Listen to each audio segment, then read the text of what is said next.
Hmm. I'm on. That's me on the camera.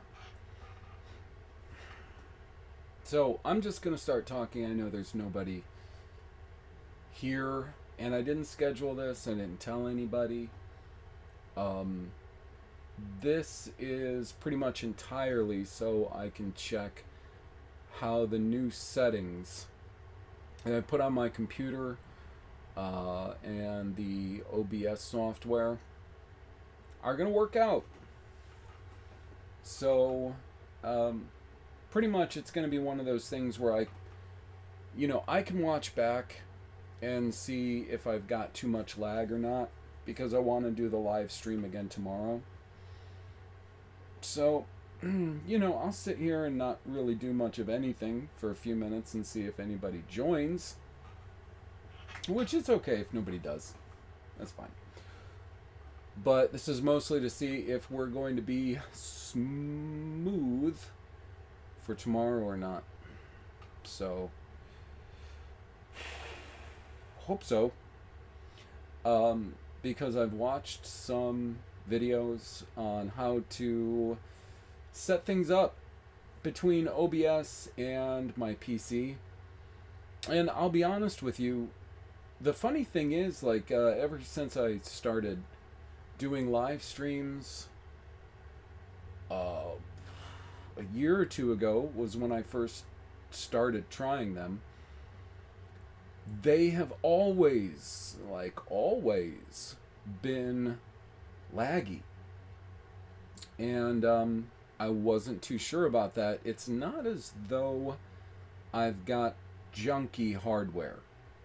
It's not the best. It's certainly not a gaming computer, because what do I need a gaming computer for?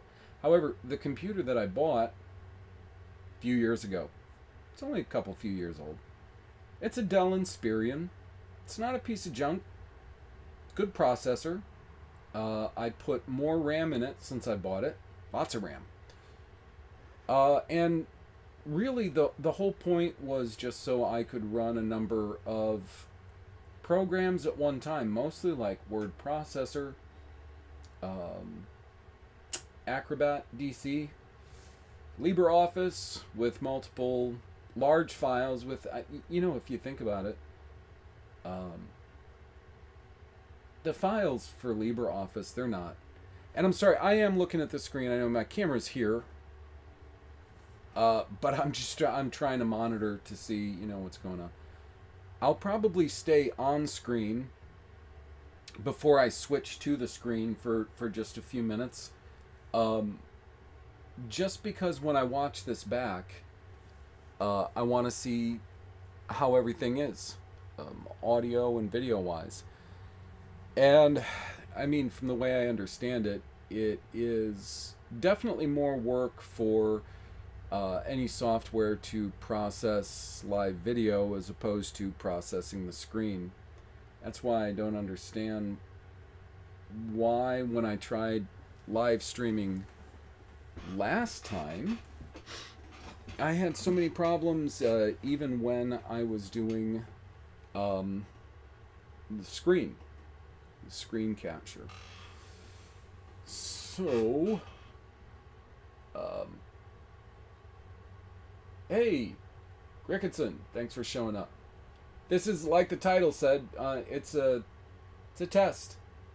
I want to try to make sure that I can do a smooth live stream with pretty smooth video. I mean, I don't care if my video screen lags much because that's not the point of the live stream I'm trying to do on Sundays. The point is mostly smooth audio. I don't want the audio lagging. Um, and screen, you would think just mostly that. Smooth audio, screen, but there wouldn't be much of a problem. Obviously, there is. So, again, I changed some settings, and I'm just going to do a couple of things here. Tell you what, Cricketson, hang out for a few minutes. I'm going to try a couple of things. I'm going to switch to screen, and I might just fool around a little bit here. I've got the documents I usually use loaded up. I'm going to try something. So here we go. Got screen. And I've got the OBS opened. Go right back to index. I got a cough. Excuse me. So, all right. Let's do something. Not sure exactly what. You know what's funny? One of the Patreon projects I thought about doing, which I don't know if I'll ever get around to doing it or not. It was going to be, you know, just pre-recorded stuff, which is pretty much what I do. A lot of my Patreon is audio. And now that Patreon has offered me, because I'm on like an old plan. I've been on Patreon since, I think I set up my account with Patreon like 17, 18. So they have this thing where, I don't know if they call it, I don't think they call it like founders. It's like some kind of thing where if you're grandfathered in, they only take a certain percentage. And they offer you a certain amount of things that I guess they would typically offer in a different sort of package, with percentage taken away for anybody who opened up an account after a certain date. So one of the things they offered me was, I think it was 100 hours of video that I could load up, which is great because that means I can load a lot of video on there. So anything that's behind a paywall on YouTube, I am also uploading to Patreon. It's at the $25 tier. But at the $25 tier, you not only get things that I'm going to load up to YouTube behind the paywall, you also get the bi-weekly audio that I do. Right now the series is The Rise and Fall of the Great Powers by Paul Kennedy, reading with commentary. The important part with commentary. You also get the bi-weekly of Let's Consider, which right now is the Book of Matthew. I just completed episode 4, which was published yesterday. And right now I've actually made some of the old papers that I published available to everyone too. So I think it's a pretty good deal. But I thought about doing this series, which I will probably never get to because it would involve a lot of pre-recording, setting up things, and somehow all these people out there are able to do that like magic. I was just looking at a channel today that purports to be one of these hidden history channels who just published a video today. It's like a half hour or so. Just published that video today. And keep in mind, like, all of their videos, they're well produced. Now, people could say, well, all they're doing, they're just going through basically like a slideshow of photos and talking about them. No, they're not doing it seamlessly. There is editing in there. And if you want to go through a big slideshow of photos, you have to go out and get all of those photos. Put them somewhere on your computer so that you can go through them all. This isn't just something people do. I mean, I have known people, been in close relationships with people that they are phone tech naturals. Like, them and their phone, it's like it's an appendage. You know, there's some people that actually talk about that's what transhumanism is like us and our phones. Maybe they're right. But I've known people that they're that smooth and fluent with their phones. To me, it's remarkable. I don't know how that is to be that way. But I still say that you can't produce the level that these people produce at, even if you're just some tech natural. You're a tech natural. Doesn't matter. So this guy produces like a 30-something minute video today. 2 days ago, he produces a 2-hour video. And in the 2-hour video, it's full of factoids. I'm not going to call them facts because they're all establishment, quote unquote, facts. And all of these factoids that he's giving them in context. So he's not reading like, hey, I'm at the Wikipedia and I'm reading what the establishment says about this thing or that thing. He's giving all of these things in context. Now, for those who don't understand, to give factoids in context, what that requires is if you read a 5-second factoid in context, that could require 10 minutes of reading up on that so that you really understand the context of that factoid. Not easy. This is not easy, fast stuff. So 2 days ago, a 2-hour video, well produced. A day before that, another 30-minute video. 2 days before that, another 30-minute video. A week before that, an hour-and-a-half video. And I'm here to tell you that as a one-man show, I don't care how hard you work, how smart you are, how tech savvy you are, that's not all right. I don't know if I can say that's not possible, even though I do basically all of the things these other people do. Like, I'm working all the time at what I do. So I guess I can't definitively say it's not possible. I will tell you, it is highly, highly improbable. And I just saw another guy, by the way, now that I'm talking about it, because, yeah, why not? I'm going to check real quick. Okay. So, you know what? I saw another guy today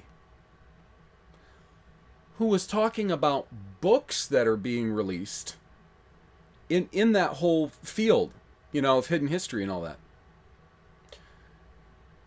Interesting. These guys. Now, I'm writing a book. I am right at the tail end. Almost finished.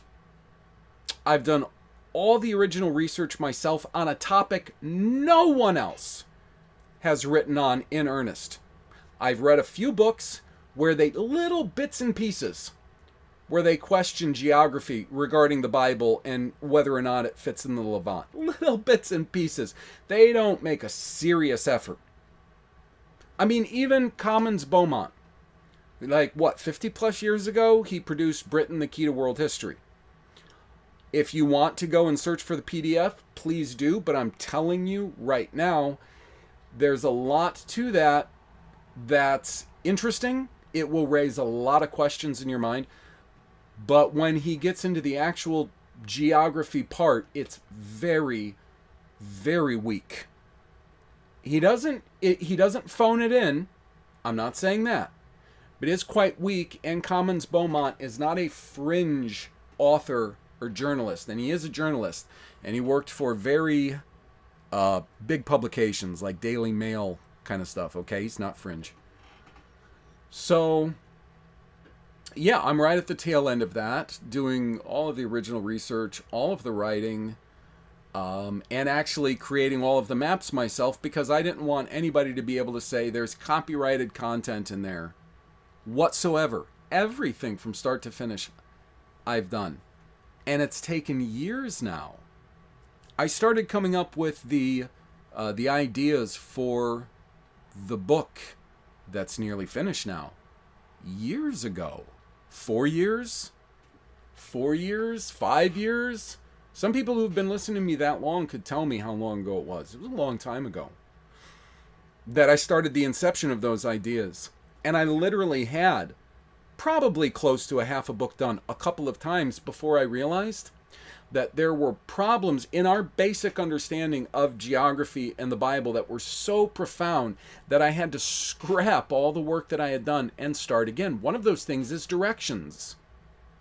Like the directions that were given in the Bible, north, south, east, and west. There's about 20-something words that are translated at any given time, either north or south or east or west. And when you see all the contradictions with them, you start to understand how unreliable that is, which is why I had to scrap so much that I had done, because if you're doing a geography book, you might be dependent on directions. I had to scrap all of it. It's like heartbreaking.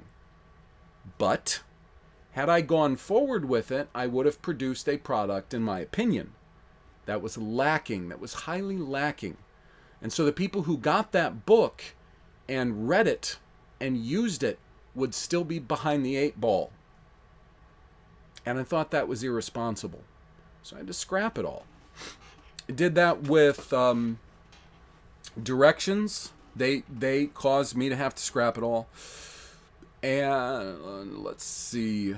Luckily, the study on mountains hasn't made me scrap a lot. At this point in time, I'm very confident that even though I'm not convinced topologically, I can still go forward with it, and we can address that at another time. It's not easy to, let me just say, it's not easy to write a book. Now, there's writing it, which is doing the research, and then after you outline them and you put all of them together with their sections and all the material, and you do all of that, then you get, like I am right now, I'm to the end of basically all of these chapters. I'm just doing the maps in the last chapter. Few maps to go. And I realized that last chapter, the one that I put in at the end there, really actually belongs at the beginning. Either as the first chapter after the introduction or the next, like right after that. It really should not be the last one, and then another one should be at the end. The problem with that is when you order the chapters, you have to consider, okay, well, wait a minute. In chapter 3, 4, and 5, I refer to material that I did in chapter 2. Now, if you reorder them, you just have to go back through those chapters and you have to reorder that material that you would put in there, those references to other chapters is what you have to do. And you do like first appearance. So if you use special terms in your book, like I do in mine, only not a lot. Don't get scared. I only use a couple, but I define them real early on. You have to make sure that you're not putting a chapter that doesn't have those definitions at the front so that people aren't catching on to it. Few things like that. But put all of that aside. You figure, well, let's say somebody's making a book and it's mostly based on pictures. I'm going to show a picture and then I'm going to tell you things about that picture. All right. There's a lot of books like that. I mean, some of my favorite books, and I have a lot of books, some of my favorite books are heavily laden with pictures. A few things I might think about that. One thing is I wonder how the people that are producing books that are heavily dependent on photographs are getting around problems with copyrights. Because keep something in mind. The United States is the only country that has basically public domain laws before 1923, which is really interesting. And it's probably a whole big, very enthralling story, to be honest with you, what the real reason for that is. No other country has that, by the way. No other country has that. Most other countries, their copyrights on anything, written, photograph, audio, video, much different, especially in written. They're far different. So you got to think about that. And there are a lot of these instances of books that were actually published, so they say, before 1923, that certain publishers still actually retain active copyrights for. And the funny thing is, I have found that the ones that are actively maintained to this day, no matter how old the books are or are said to be, are some of the most important ones there are. So I kind of have to wonder how a lot of these guys are getting around or working with copyright issues regarding all these photos. Copyrights of photos, that's a big deal. I mean, people don't play around essentially with copyright of film, music, copyrights of photos. It's not nothing. It's really not. So I do wonder about that. I know we can use, you're going to have a hard time tracking down somebody who's using photos in a video they're producing because first off, it does qualify under fair use. And maybe That's exactly what happens in these books too. I haven't looked into it because I've never produced any kind of print material that had photos, that was reliant on photos. But every time I try to produce anything in any format for years now, I get hit so constantly in every way, shape, and form. And the people I publish through, mainly YouTube now, that's about the only platform I publish through, video content. All of my other content's on Patreon. They give me nothing but a hard time for anything, even licensed stuff, or especially licensed stuff. And then they never get back to me when I try to tell them, look, I actually have the rights to use this stuff. I wish you would stop forcing me to monetize things that I'm putting on subscriber only. I don't want to monetize that. They force me to because they say that that's licensed, so I have to keep the monetization on. So now, even though I found like a piece of music that I like using at the beginning and the end, I might have to drop that. Which means I don't really have any consistency in my videos. I would like to use something, but every time I try to, I get screwed with. So there's that aspect of publishing. People don't play around. And when you're publishing books, there's a whole section, practice, lawyers in essentially publishing copyright entertainment that don't fool around either. So you always have to keep that in mind. But just setting up a book, setting it up, laying it out, some people might say, oh, that's not so hard. It's not the easiest thing either. And then finishing it out with any and all references, prefaces, a cover design. It all takes time. So it's interesting to me how these people who are supposed to be like one-man shows, they're just an avid, interested party, are producing so many things that are so well produced. So there, I found something to talk about for a little while, and maybe that will help to determine how my audio and video are coming through. I'm going to switch back to video. See how we are. I'm sorry, I do have a kind of a stuffy nose. I might actually kill the mic real quick and blow my nose. This, again, switching back to the camera is just to see whether we got lag in camera or audio. I guess I'm probably not going to make this super long because mostly I just want to see if I can have what files in what software I need to have open during my live stream I plan on doing Sundays at 1 p.m. Eastern Standard Time to see if I'm going to keep experiencing lag, because lag is a drag.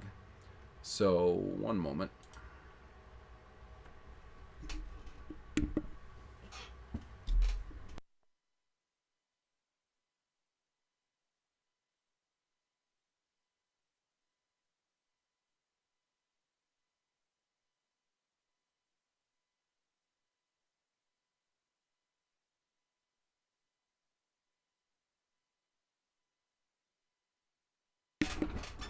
Alright, I just had to mute my mic there for a minute because I had to blow my nose, and I don't want to blow my nose with the mic on.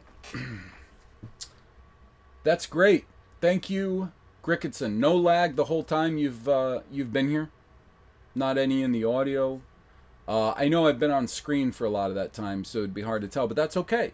If there was screen lag, again, that's not a big deal, because most of the time when I would do these Sunday live streams, it's going to be mostly screen, and it would be mostly documents on the screen. So a little bit of lag to the documents, not bad. Lag to the audio, not good. Hi, IGLV. How's it going?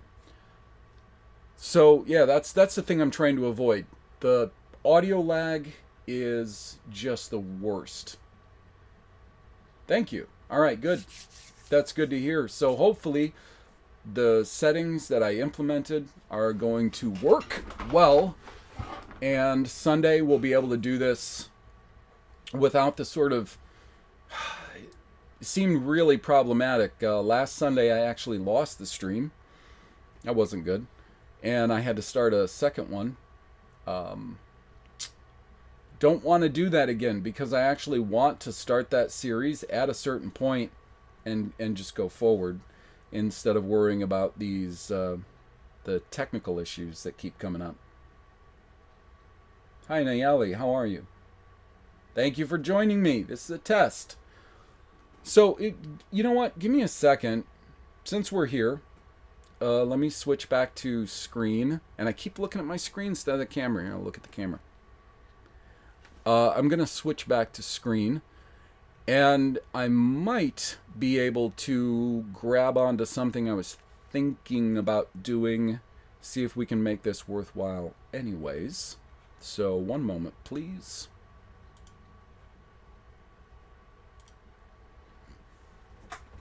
All right, so as I said, and I think that it was actually, yeah, it was mostly Gricketson that was here when I was talking about. I had thought about putting together this series. It was called Does the Bible Make Sense? And not just the whole Bible. And I'm not going to be picking on the New Testament the whole time. I have a series for that at my Patreon where I pick on the New Testament. So no, it's mostly going through narratives in the Old Testament. This was the idea. And this is something that is actually going to be hit in the live stream on Sundays going forward. It's going to be an aspect. It's not going to be the main focus. Does it make sense? Now, I think that's something, and I'm going to say this because this was me. This was me for years. I don't know if it was simply because the way I was taught the Bible, what I was taught about the Bible for most of my life until literally probably my 20s, maybe my 30s, but probably my 20s. I actually thought for my young life where I was being programmed with all of those things that stayed with me for so many years, I thought the Bible was written in English. Like I thought that the Bible, like when I was given a Bible when I was a little teeny kid, I was given a King James Bible at the Ultra Pentecostal church that we attended. Not only church, but school. We went there for school, too. What a nightmare. I thought that was the Bible. It's written in English. And I just kind of figured, I didn't know terms like perpetuity and publishing and original manuscripts and all. But I just figured that, you know, we would have had the original documents from the people who wrote this. Like, how on earth would you hand out something and teach everybody that it's all true and factual and accurate if you did not have the originals so that you could show this to be true? I didn't even think about that. I just figured, well, yeah, I mean, why on earth would any responsible adult give a child a book like the Bible or teach them Bible stories without knowing that those things had very, very, very good, very strong manuscript evidence of originals existing and them being in agreement? Or at least, you know, maybe they would know a little bit about the tradition of quote-unquote Hebrew, the Masoretic tradition, enough to be responsible to at least maybe explain a few things to us. Maybe what they think is if they start explaining Bible stuff to us when we're really young, that it might kind of confuse us. And they're probably right. But you know something? I found this to be true. Kids aren't stupid. Kids aren't stupid. And especially if you can tell a kid the truth to the best of your ability. If you can give them options. Like in the sense that if you can tell a kid, and I mean a pretty young kid, and I know this because I've done this with young kids, with my own son, told him, this is the best I understand something.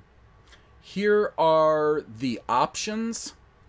This is what the establishment says, and I've explained to him what the establishment is, to the best of my ability. And here is what maybe others have said, and here's what I think. You can tell a kid those things. Kids are not so dumb that they can't understand those things. Kids are smart.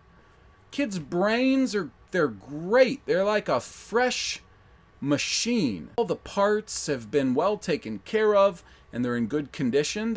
They work really well. And to be honest with you, if you consider that, that's probably why they start the indoctrination at a certain age, because all those parts, the brain and the heart, they're working great, and most kids are not cynical at that age. And I know kids get cynical there's a different learning curve for all kids. I didn't get cynical for a long time in life. Some kids, I knew they were cynical, very young. But most of them don't. They're not cynical at those young ages. So that's probably why it all starts at that young age. So what we don't ask, does the Bible make sense? If we're told a story, the funny thing about kids, if you're told a story by your parents, or if your parents take you to a Sunday school, and your parents essentially tell you, you can trust what the Sunday school teacher tells you because they wouldn't lie to you. Kids trust their parents. If you put your kids in someone else's hand, even with the unspoken message that you're giving them, hey, I'm giving you into their capable hands, they're going to do right by you. You bring a kid to a church and you let some schmo Sunday school teacher tell them who knows what. Your kids are, more often than not, they're going to trust what they tell them.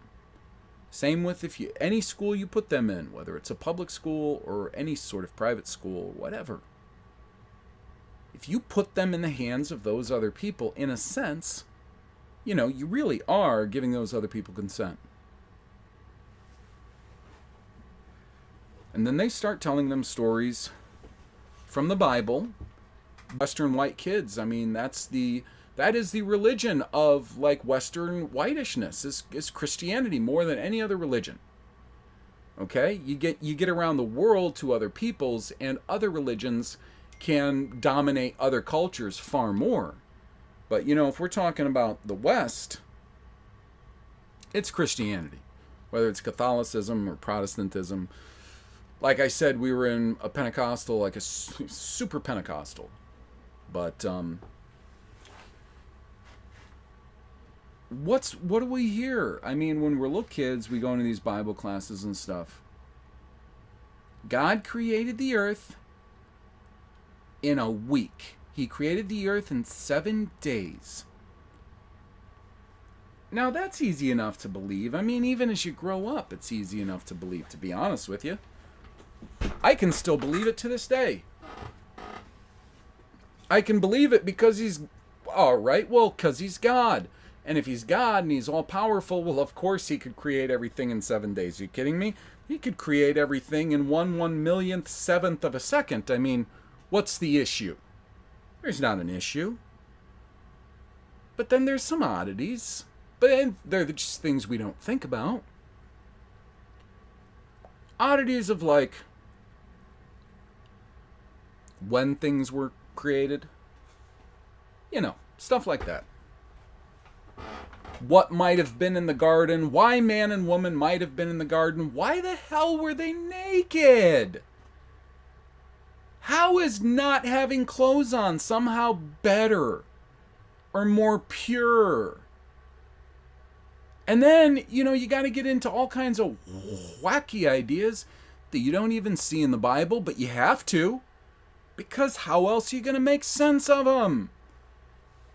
Honestly, like, my parents used to tell me things like, well, before man fell, because that's one of the big items we're taught, is the fall of man.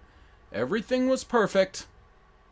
And I think we always interject our definition of perfect till man fell. Then everything got quite bad. And then they have to make up a lot of odd things like, well,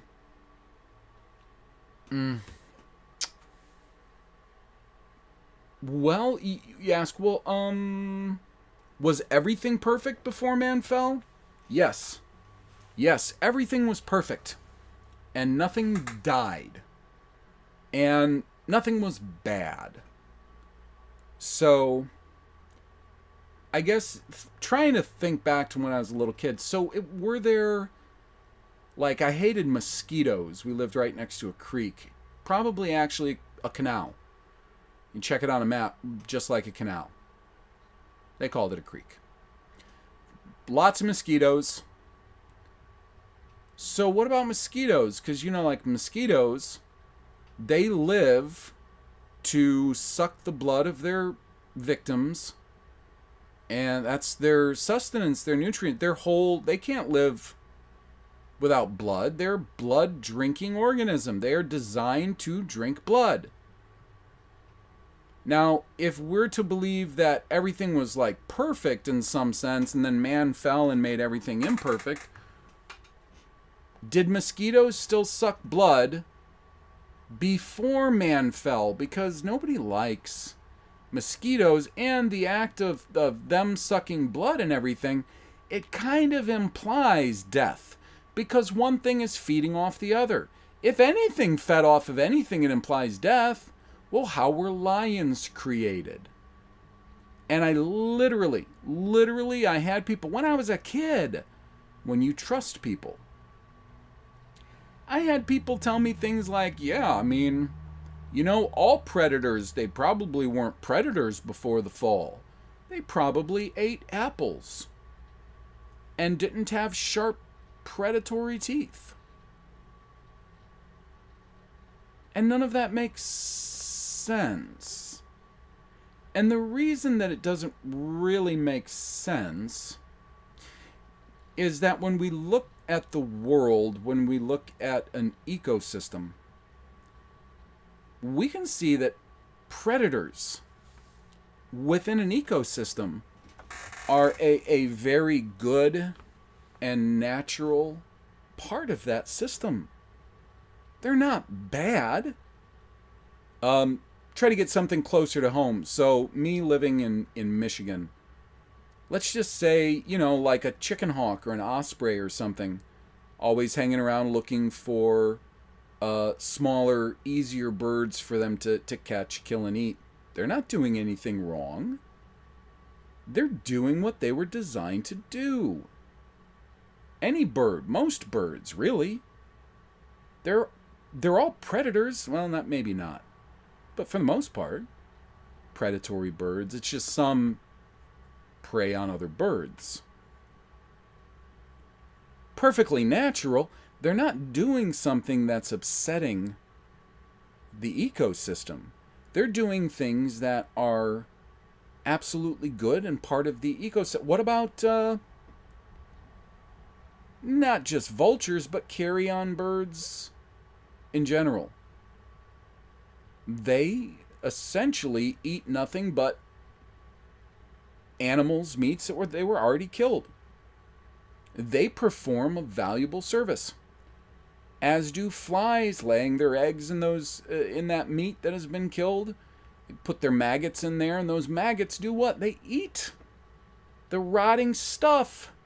And other kinds of worms and grubs and such eat that rotting stuff. They're performing a valuable service. Now, nobody likes to have the flies around. Nobody likes to find maggots in their dumpster or something.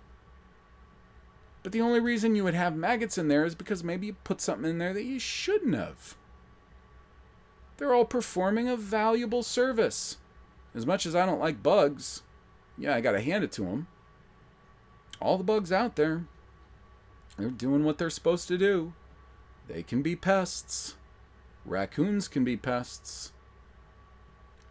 But I don't find predators to be doing anything wrong. They're not doing anything wrong. No predatory animal is doing something wrong. And if you think about it, how could man... Let's just go with the establishment story, okay? Man ate a fruit or something. If you want to get into the weeds on that topic, you go ahead and do that on your time. Man did something they weren't supposed to do in Genesis 3. And that changed everything for everybody. How so? How so? Are you telling me that certain select animals will say, quote unquote, suffered because of what man did? You telling me like one species of bat all of a sudden became a blood drinking bat? Like that God arbitrarily picked which one of these things was going to be predatory and bad. What did leeches feed on before the fall of man?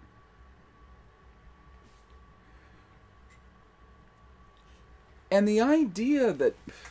All right, well, let's think about this. The idea of... I was literally told. I'm just going off what I was told. And what kind of nonsense is usually brought to the table by people that we trust when we're little kids. And so we believe crazy things for much of our lives.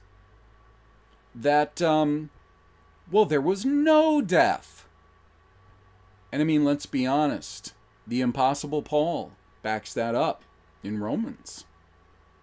They said there was no death. No death? How is it there was no death? So wait a minute. If there was no death, you're saying nothing died like all the animals that existed at that time. They didn't die? How does that work?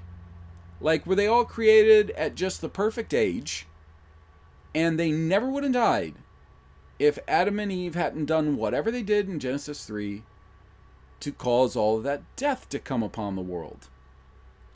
Did they have genitals? Did they have the ability to reproduce? Because I say they did, because Genesis chapter 1 says they did. To reproduce after their kind, as did Adam and Eve.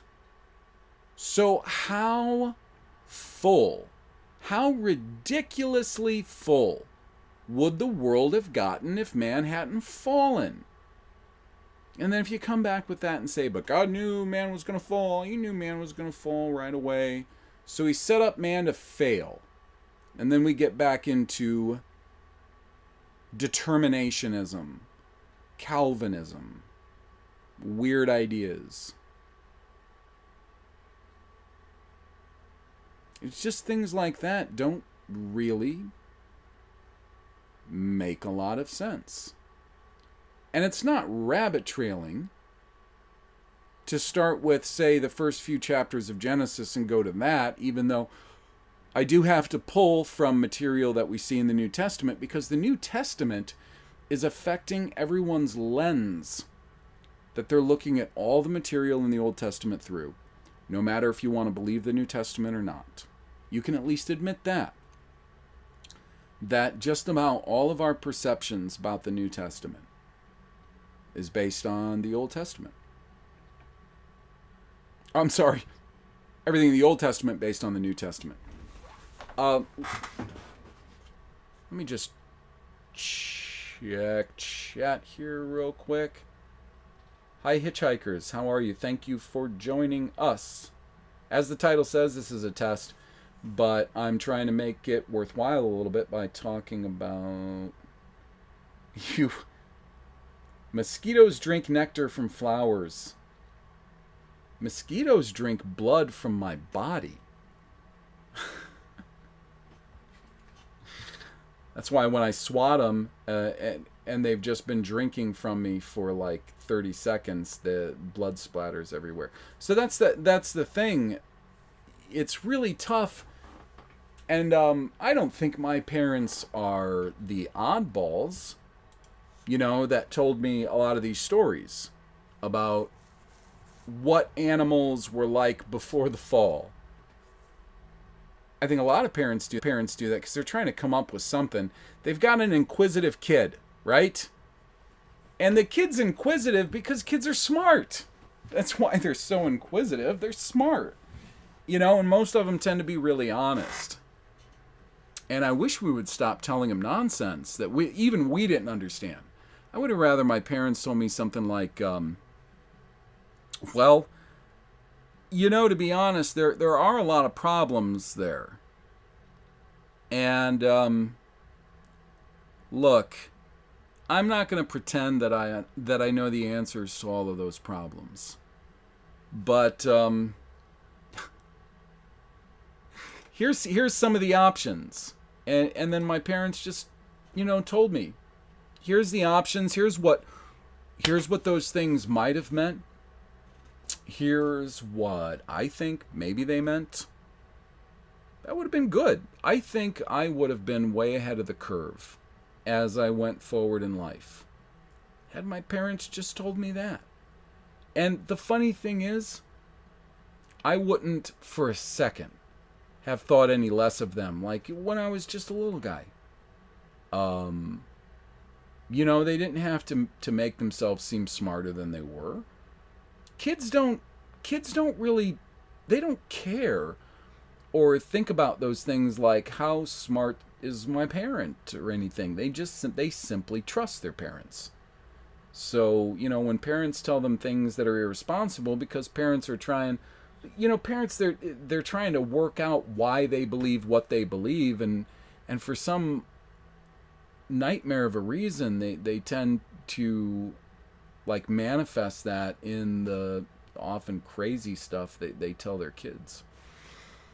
And they tell them some crazy stuff.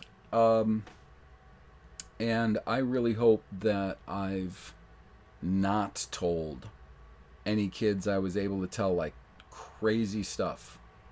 But I think a lot of times we're trying to find the answers too. And instead of just being honest and saying, you got me, I'm stumped, I'm just not sure.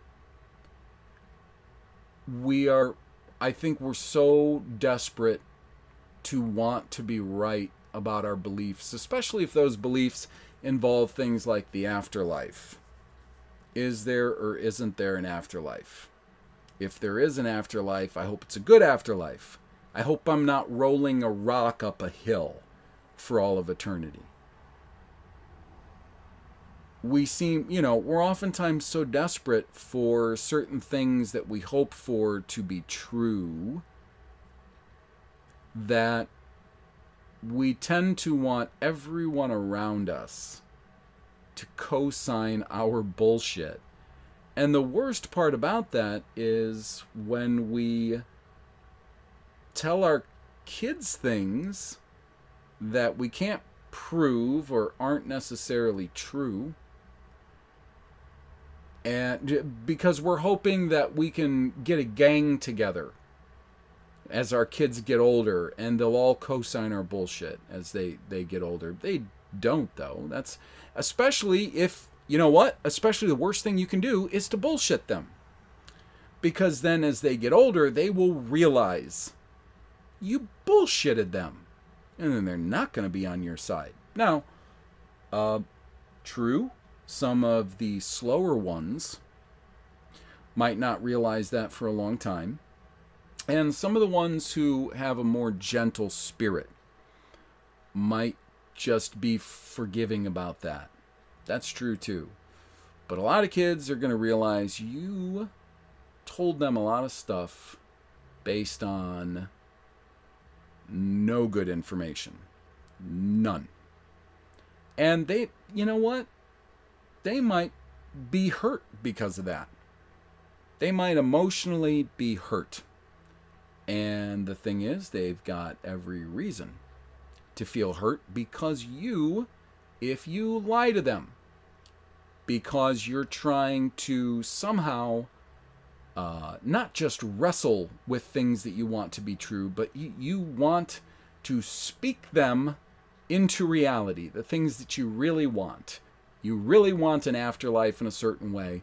You really want to be forgiven for all the shitty things you did, not things you did 10 years ago, the shitty things you did 2 hours ago. And so you're willing to perpetuate something that you're not absolutely sure of. You know that there's a lot of problems with a lot of things that you want to be true. But you still tell impressionable little minds bad stuff. Bad stuff. And I think we would be so much further ahead if so many people hadn't chosen to take that route and try to explain all of those things that we read as we read through the Bible. It's like explain those things away. They just would have been honest. You know? Just tell me what you really think. Does this make sense? Does that make sense? I guarantee you, the first time that my son ever even gets to parts in the Bible where he sees animals being killed and burned, he's going to ask himself, why does God want people to kill and burn animals? What's the purpose? What's the upside to that? It's got to be for good reason, right?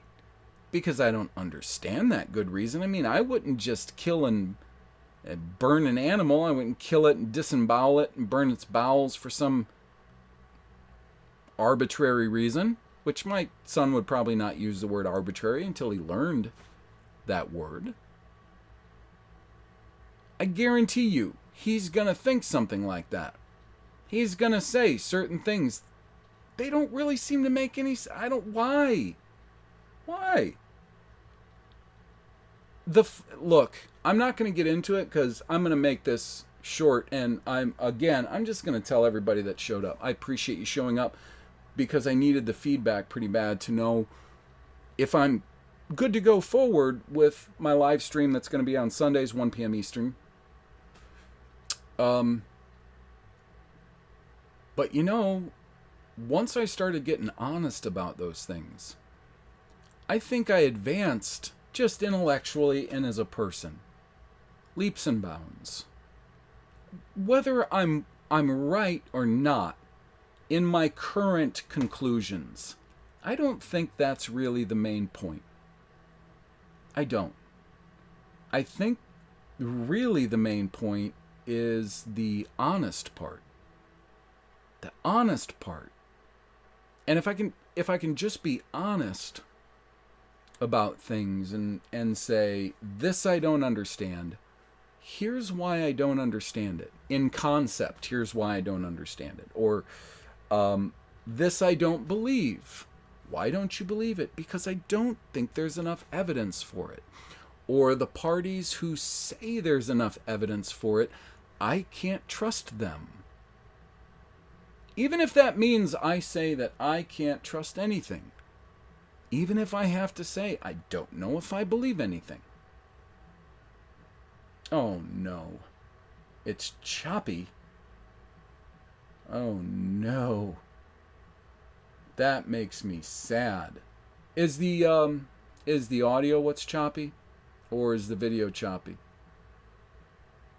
Hitchhikers.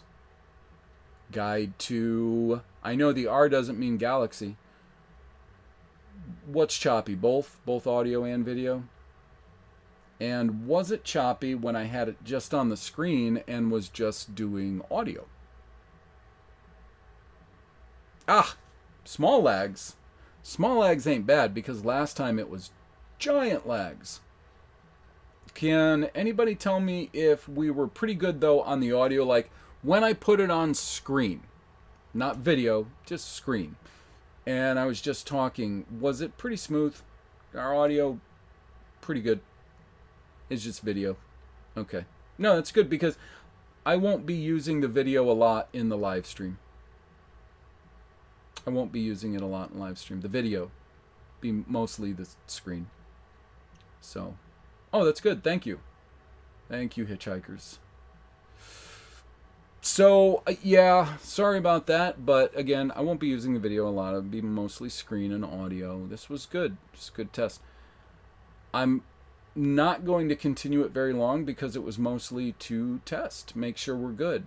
I will be back, though, tomorrow, 1 p.m. Eastern Standard Time. And these live stream videos, they're just going to go up on the YouTube channel and the YouTube channel only, and they're not going to be behind a paywall. The live streams will just be, you know, published right to the channel every week. Thank you, hitchhikers. I super appreciate all the feedback. I was really hoping a few people would pop in and give me some feedback, so thank you. I'm not surprised about the video. I don't know how long it's going to take to actually get everything tweaked with the video. I've got, you know, issues. Maybe it's in part, maybe it's the camera. It's not a great camera. It's not the worst either. The internet connection's not terrible. It's not great. So I'll avoid the camera. You know, maybe a little camera at first, then mostly screen. To reality. Okay, see, I knew it wasn't Galaxy. Reality. That's why you said reality. I got you. Okay, that makes sense. Okay, so with that, I'm gonna just cut this off, and I will be back then tomorrow. I know tomorrow's Christmas Eve, but I mean, you know, a lot of people are home on Christmas Eve, so I'm not doing anything crazy. So that's when I will start. So for all who want to join me tomorrow, 1 o'clock Eastern Standard Time, which is December the 24th, I'll be here, and I hope to see you guys too. So, yeah, let me... I will have to double check that. I know. I'll get back to you on that. Last time I checked, I can't even remember what it was. What I decided to do was do this in stages. First, adjust everything on my computer and the OBS software I'm using. And if that doesn't help, I'm going to have to look at like what my bandwidth is and everything. Technologically speaking, my providers have assured me that I'm getting good bandwidth.